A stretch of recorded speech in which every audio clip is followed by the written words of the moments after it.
no one in China was allowed to own gold until it was legalized in 2002. And that was the point where the Shanghai Gold Exchange opened, which facilitated the delivery of gold to the public. So we had this period between 1983 and 2000 when China's state acquired gold. And so where did it come from? Well, we had a massive bear market between those dates. And not only that, but it was quite clear that quite a lot of central bank gold held in the West had actually gone out on lease, never to be returned.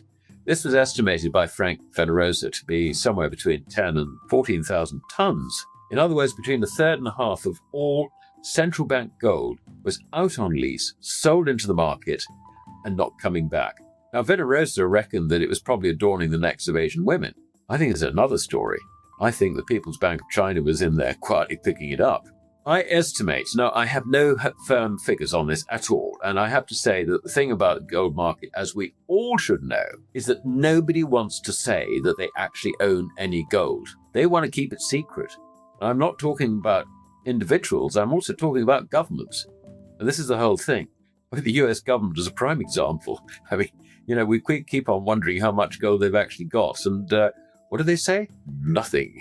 So when it comes to China, I reckon that they'd accumulated roughly 20,000 tons between 1983 and that year, 2002. Now, since then, of course, the Chinese government has continued to accumulate gold. Not only that, but mine output is the thick end of 10,000 tons. I mean, China invested hugely in its own gold mine production and rapidly became the largest producer nation by far, eclipsing South Africa, which was declining quite rapidly as it happened back in the 1990s and into the early noughties. And the other thing, of course, is that state-owned refiners were bringing in doré from abroad. I mean, particularly, obviously, Mongolia, paying them for the doré. And where did the gold go? Didn't leave China. I mean, as far as the relationship between gold and China is that China is Hotel California. It comes in, that's no problem at all, but it can't get out. So that has been the policy. Why is it this policy? It's this policy because the Chinese understand the importance of gold. Now, since the SGE opened, over 27,000 tons of gold has been delivered into private hands. Now, some of that would have returned into the Baltic system as scrap. But I don't care, because that just gets redistributed elsewhere. It's not going out of China.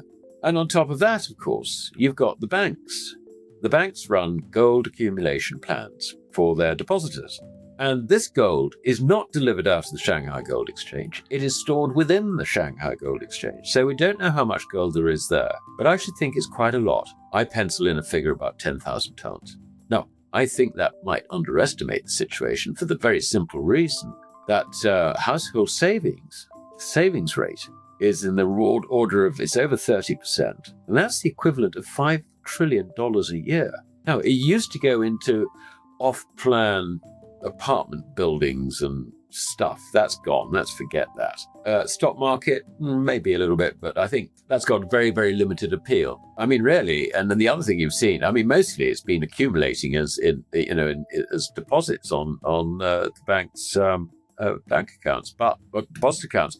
But for the last, year or two, the People's Bank has been reducing its main interest rates, and the bank's with it. And so what does the housewife do? Well, the answer is that she opens a gold accumulation plan, which she can do for as little as 500 yuan, which is less than $100. This is actually very important. If you take this all together, we are, in my estimation, looking at a figure like 75,000 tons out of a total of a bit less than 200,000 tons of above-ground gold stocks. China has cornered the gold market. That's what it boils down to. Because it's not just China. You've got India, which has got massive amounts of bullion held in the form of jewelry. I mean, most of the Chinese public gold is actually jewelry as well. You've also got Russia. Now, I understand on pretty good authority that Russia's got 2 sovereign wealth funds, which have a total of about 10,000 tons of gold between them. And then you've got the Russian Central Bank, which has got a further, 2.3 thousand tons, whatever. You've also got the whole of the Shanghai Cooperation Organization and BRICS, all their central banks. Presumably they've got sovereign wealth funds as well. Now, all this is meaning that the liquidity we have here is minimal. Now, let's look at the demand side. So far, this hasn't mattered because nobody wants to buy gold. I mean, any investment manager isn't going to earn fees by putting his punters into gold. He would rather put them into something which is going to pay him a bit more. And not only that, but the regulators are on his side. The regulators turn around and say, physical metals are not regulated investments.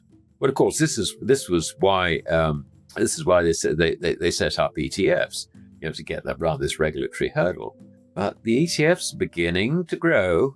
People are beginning to buy into them slowly.